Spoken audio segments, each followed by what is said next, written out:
Hi, Bill Sheriff, Executive Chairman of enCore Energy Corp. We're the U.S.'s leading ISR uranium company. I've been in recovery mode and producing uranium for a number of, over a year now. And some exciting updates to that. It's steadily improving. Bill, good to see you. So, I guess that's what everyone wants to see. You know, talk is cheap, numbers tell the truth. So, you put out an extraction update.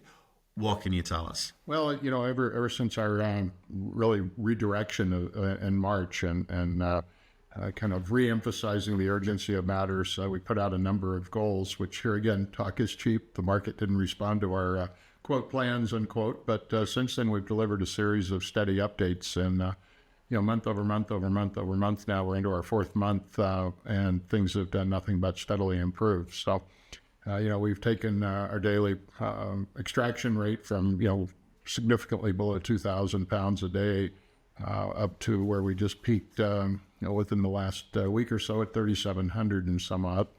So rather remarkable change there. Our time to putting wells in has dropped very significantly, certainly cut that in half at least. And, that's probably the single most important metric in terms of our production. It's not very sexy, if you will. How many days does it take you to put a well in, especially when they come in clumps? But really, that's the key metric, because the wells produce the fluid that contain the uranium. So how quickly you're bringing those online has a direct effect on your extraction and your volumes that are running through the plant.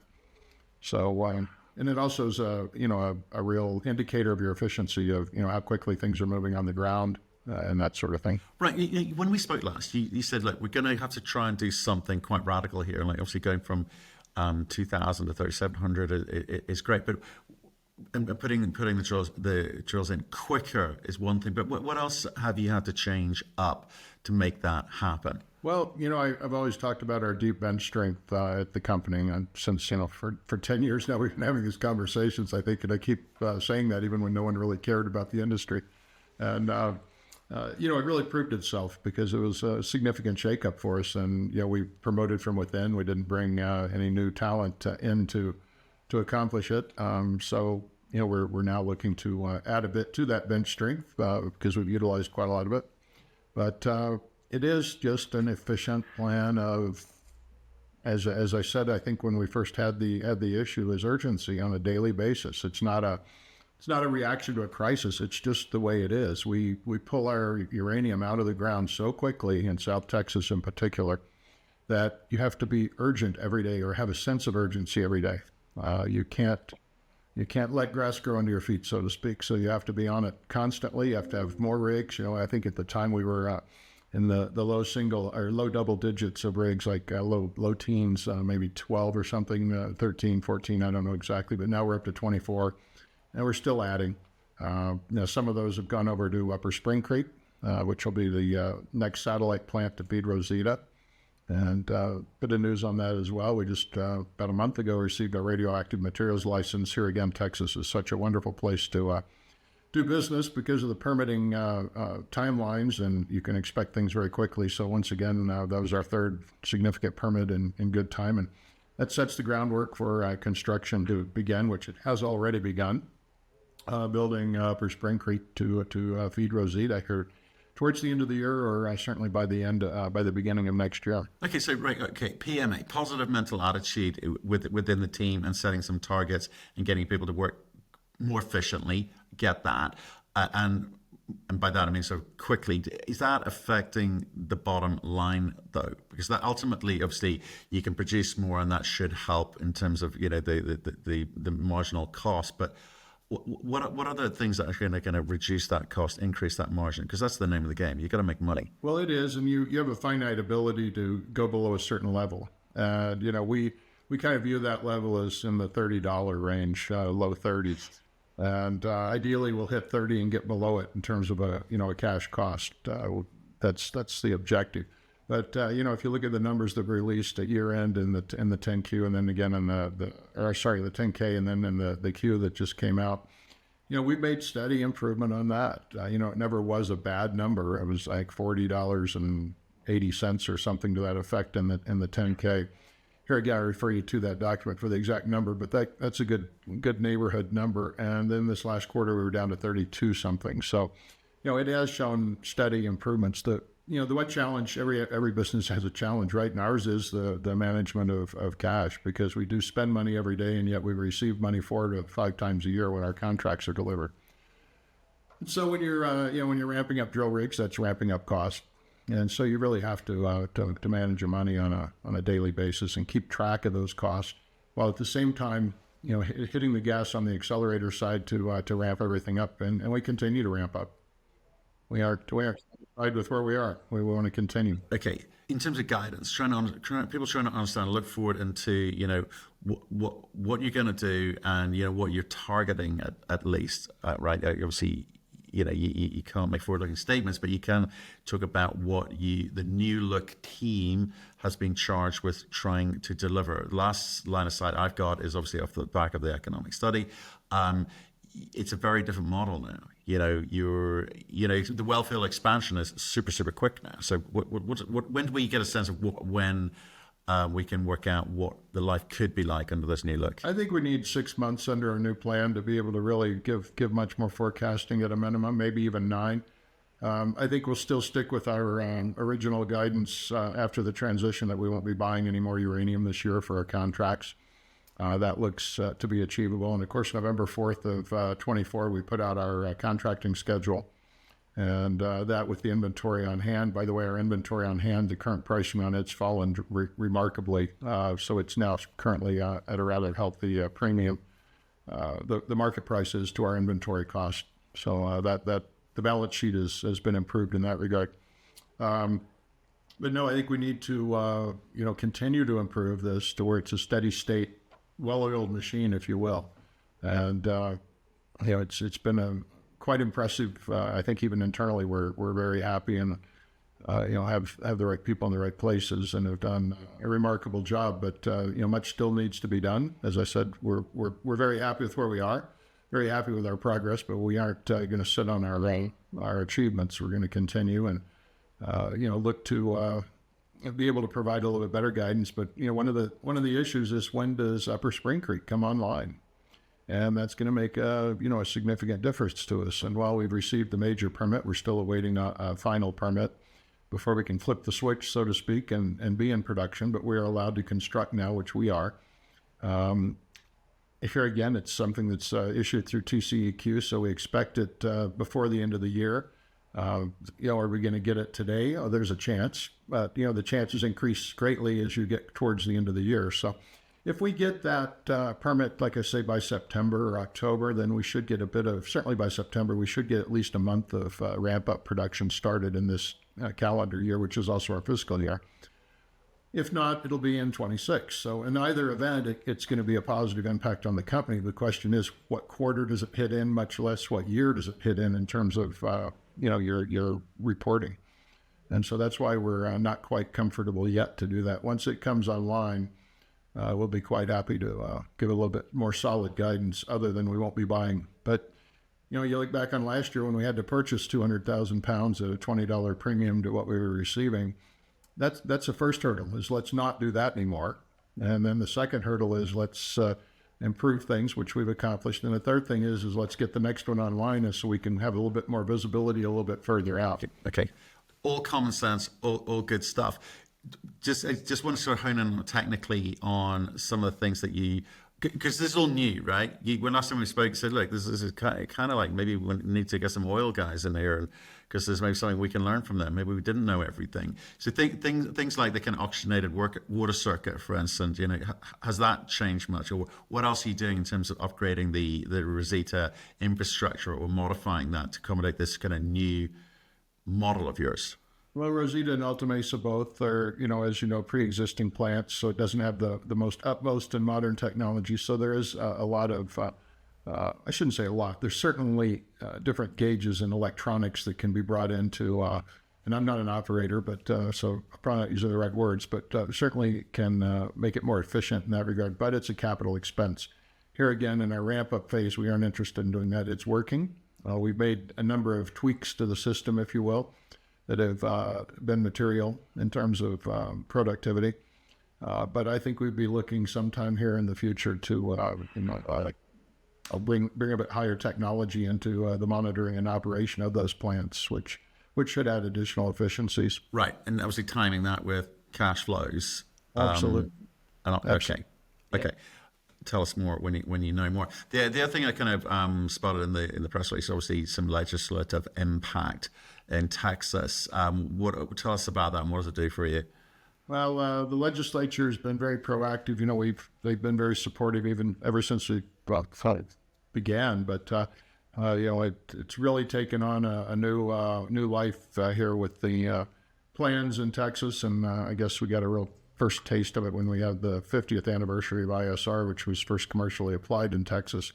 Did that at the Capitol building here a few months ago, and brought back a lot of the pioneers of the business as well as a lot of the customers as well, and some investors, but had a lot of discussions with the congressional delegation there in the Texas House and Texas Senate. And they put together 3 bills that they'd rushed through this last year, had huge bipartisan support, I would also add. And one of them in particular, mostly it's towards plants and SMRs and development of the Texas nuclear industry in terms of a broad spectrum approach. But one in particular affects us producers very, very significantly. That one dealt with once you've actually got a permitted operation, and then you're putting in a new well field. For instance, we'll be putting in PAA 3 extension. We're currently working on 7 at Alta Mesa, the 7th well field. Each well field has needed a new authorization. In fact, that's what PAA means, is production area authorization. Well, previously, all of those would be almost a significant amendment to your permit in that you'd have to apply, and there was an opportunity for public comment. And with the public comment, you get typically, if anyone intervenes, and many times they don't, but if they do, it can certainly extend that process by several months, half a year, maybe more. And politics are so local, it really depends what part of Texas you're in. It's all bright red, except for a few little blue spots in the cities, but even out rural, it's all local. And different folks have different views on different things.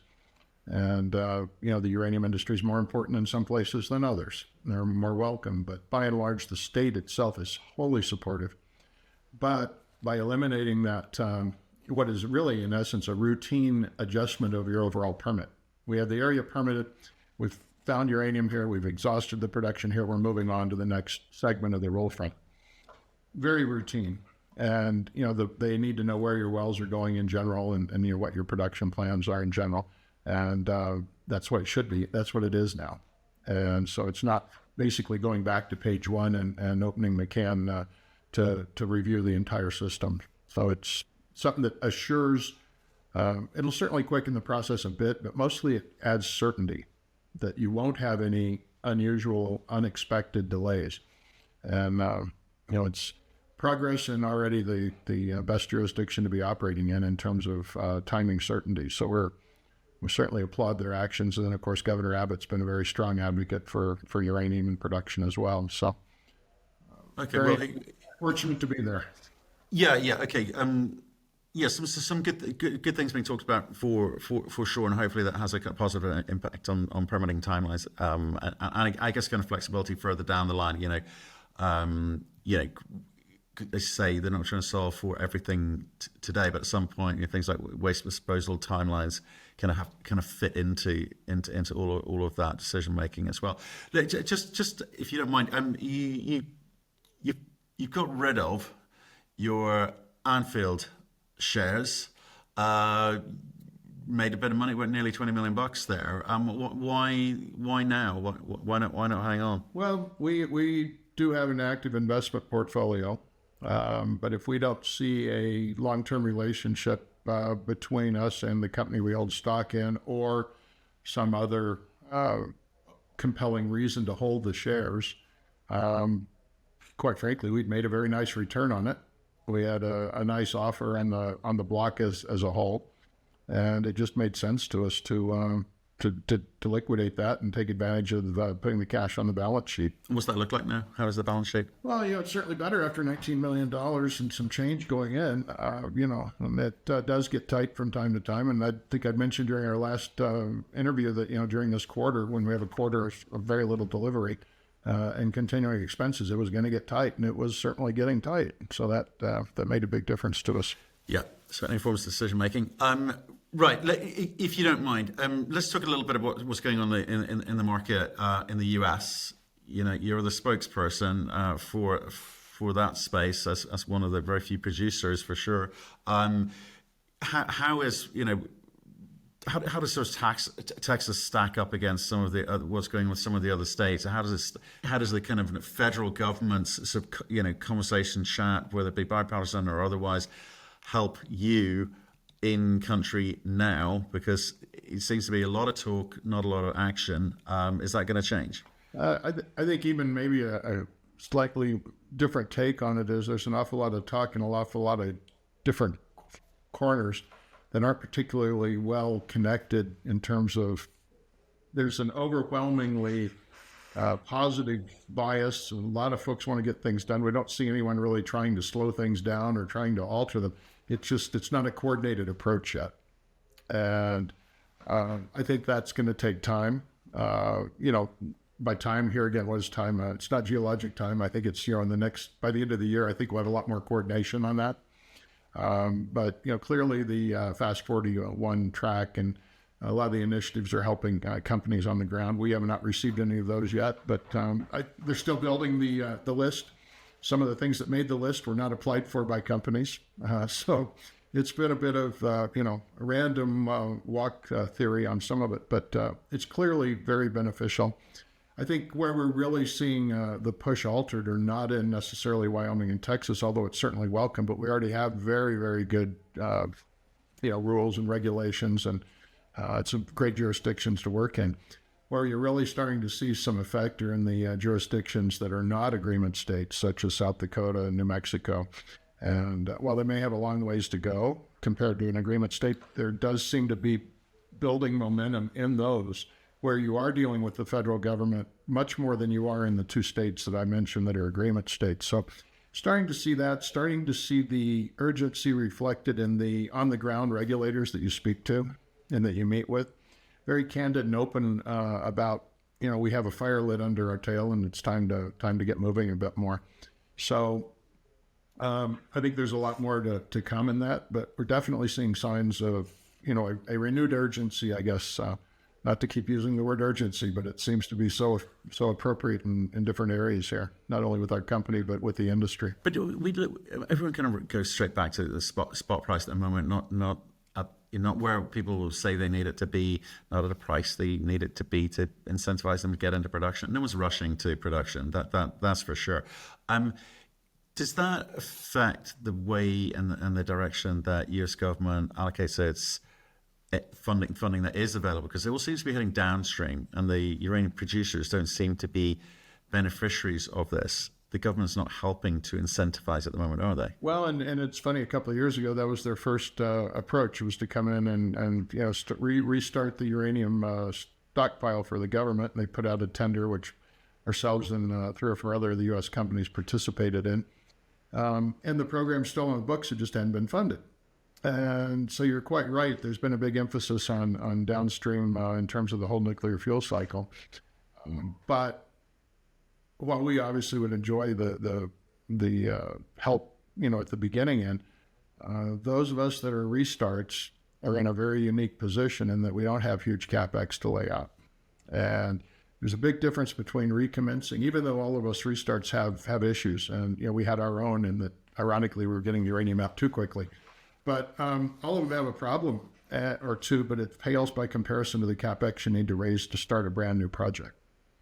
And you do have a track record at these restarts that show that it is producible, and you expected recovery rates, on and on for anything that's a restart. Whereas a brand new project, you're going on reports and lab scale tests, and you do put a bit of faith in some things, and sometimes they don't always work out. So a little bit greater risk on a brand new project. And we don't have that pricing in the market or stable pricing in the market to make that wildly, a great bet. So it is slowing down some of the new projects, and I don't see that changing anytime immediately, unless spot does. Here again, spot being a horrible indicator, which we've talked about before. It's just the only one we've got. And for those of us in production, we have a lot better finger on the pulse of the term market, and with our benefits here again of having an existing infrastructure and lower cost entry, we're all in pretty good shape for that. So it's going to take more, but I think the government's probably, if I could take my personal end of it out of the equation, what they're doing is making sense, because if they don't accelerate the SMR, if they don't accelerate the conversion, if they don't accelerate or expand the enrichment, all of this great demand that we're forecasting in the future isn't going to materialize. You've got to, make sure the horse is in front of the cart. You've got to have the need there. We can talk about all this need coming on, but if they don't accelerate, and this last week the NRC put out some radically new 18-month timelines for various aspects of nuclear reactors. Well, that's hugely positive. I mean, at the end of the day, if you don't look at it on a very short-term basis, if you look at this over a period of years, the best thing that can possibly happen to our end of the industry is for all of these plants to get built. And so timeline relief on building these plants, money going into these research projects, and not just in the U.S., but globally, selecting more SMR designs that are going to be acceptable. All of this stuff being streamlined and making progress is nothing more than guaranteeing the demand is going to be there. Referring back to your first comment, talk is cheap. Well, it's always easy to wave your arms, and I do a bit of that myself, about what's going to be. But without these solid, observable metrics of getting these things actually into production, it's talk. I mean, yes, sooner or later it'll happen, but it's certainly nice to be able to put a timeline on when some of these are going to happen by virtue of their shortening their regulatory horizons and all of that. It just makes it a lot more saleable thesis, I believe. But when I sort of look out there at the moment, it's a bit of M&A. That's some out of desperation, some out of the fact that they want to stay relevant, and other bigger projects which changes at the top, shall we say, which may help, and other sort of near term producers. I think we've seen ISO raise some money recently. We've seen Bannerman in the process of raising circa like $100 million or so. Which feel like, some feel like they're kind of close. Some feel like they're just trying to get a participation badge. And hang in there. What's really going to change things for the fortunes for this public market junior uranium companies at the moment? Because it just feels like we get the demand thing.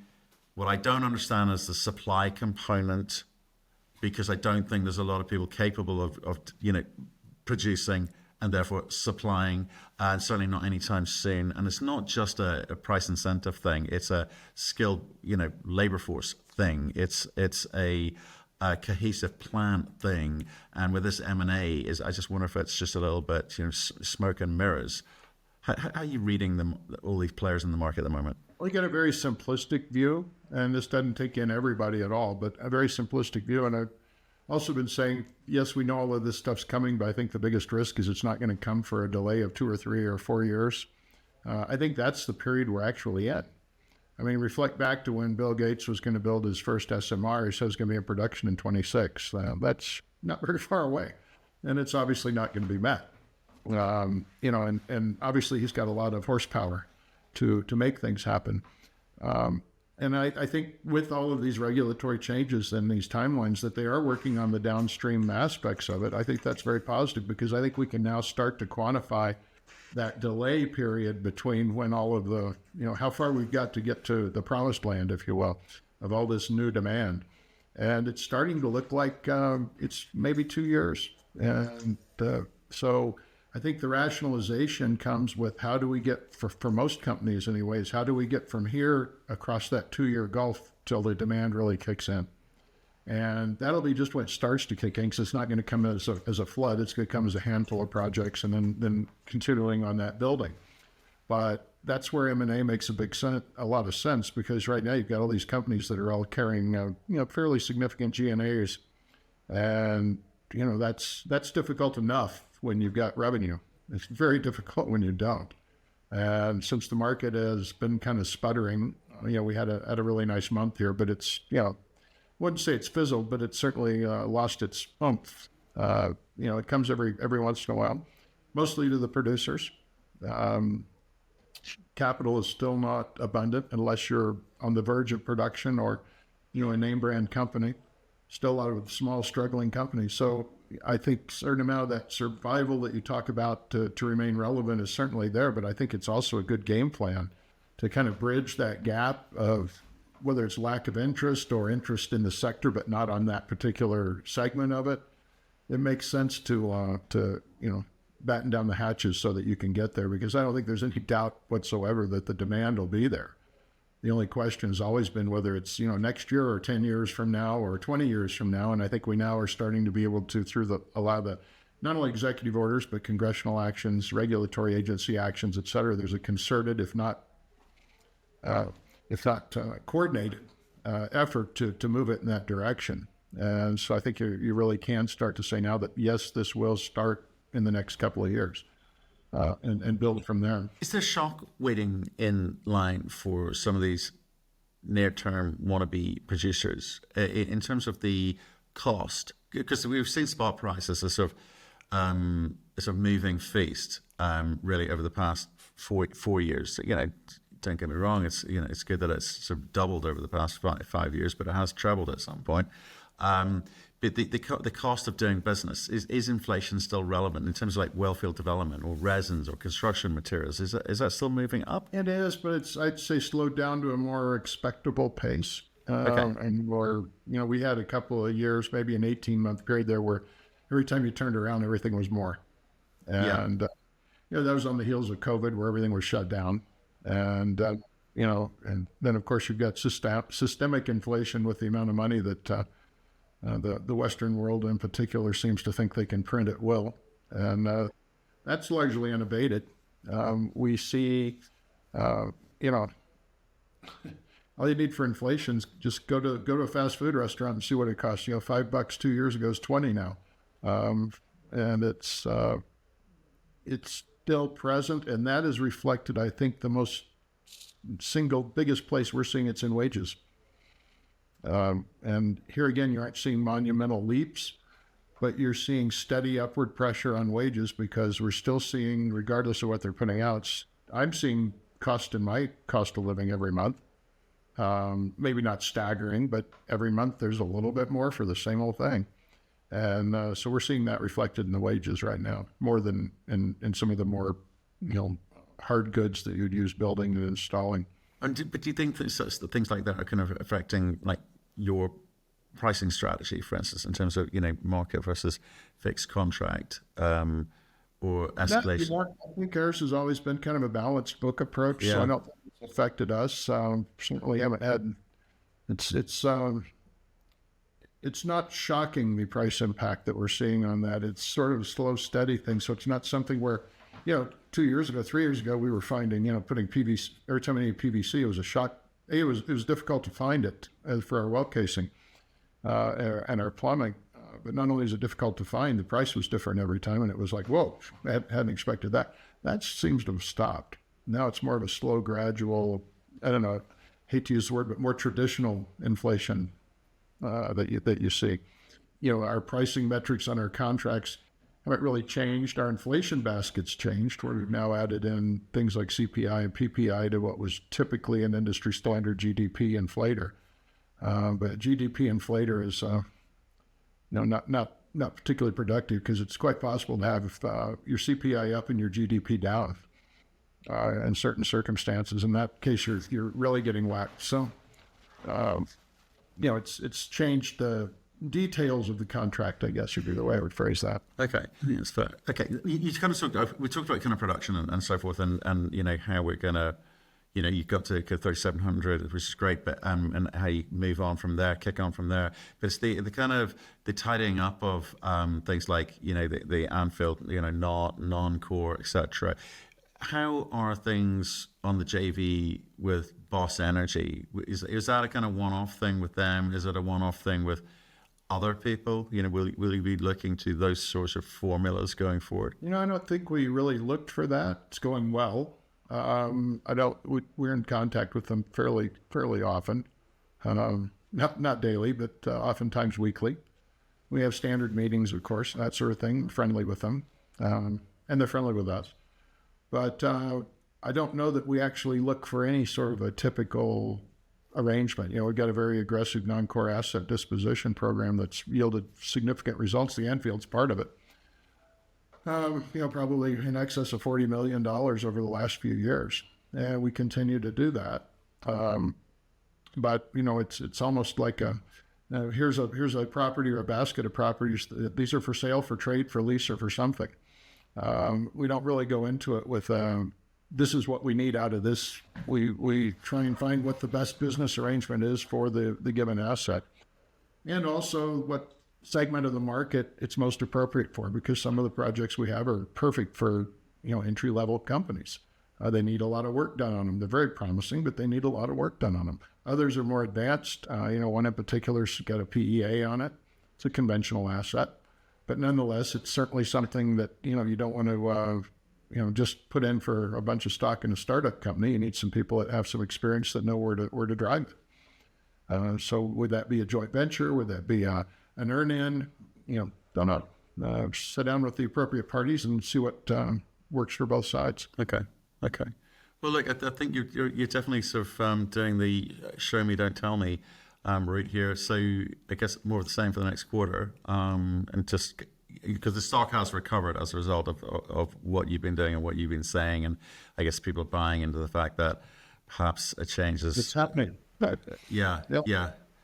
Change is as good as a rest, right? It's working for you at the moment. So Bill, it'd be great if you can just come back and talk us through obviously that continued process optimization and trying to understand what those decline curves look like, etc. Yeah, for Spring Creek permitting will be a key metric when that we know it's coming. When is it coming? Our crystal ball isn't that translucent, so we depend to wait on the letter or the phone call from the regulators. We're confident, timely, but timely is not a specific day. And just one thing I'd like to finish saying is it's the remarkable change in the company is just truly a testament to our dedicated team of employees. So we've got over 100 employees, and they're all pulling in the same direction. And it's it's easy to sit up here and say how great we're doing and all these plans, but those are just plans, and it's implemented by our team. And we've got a great team, and that's they deserve all the credit. Good. Right. Well, appreciate time, Bill. We'll see you again soon. Cheers. Take care, Matt. Good to talk always.